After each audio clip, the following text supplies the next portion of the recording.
साल फगुआ में बालू गदराइल अपने जीजा के कोरे गटराइल। आज नहीं छोड़ब तो के मचर जाई त हल्का। अरे जीजा जी सुनी, डाल के बात डाल हल्का, कोरा में कास के लगा वहना ललका। डाल के बात डाल हल्का, कोरा में कास के लगा वहना ललका। कोरा में कास के लगा वहना ललका।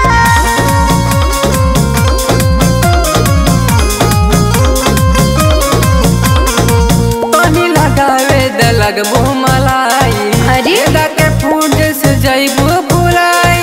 अरे नाना ओहो साली, पानी लगावे द लगबो मलाई। गेंदा के फूट जैसे जइबो फुलाई। हाँ तो सुना, बड़े बड़े बात न बोलाए जीजा, होली में तो हर बिगड़ी नतीजा। बोलो हो साली, रंग कहाँ कहाँ डाली। डाल के बात डाल हल्का, कोरा में कास के लगा वहना ललका।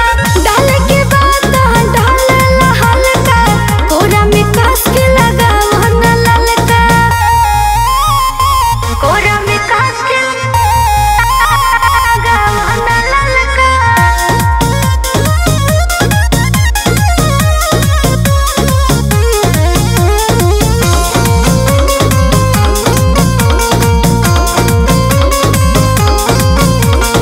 विकास बेदर्दी सच्चे लाल भाई, धीरे से रंगवाले डलवाई। अरे का कहता निरुआ,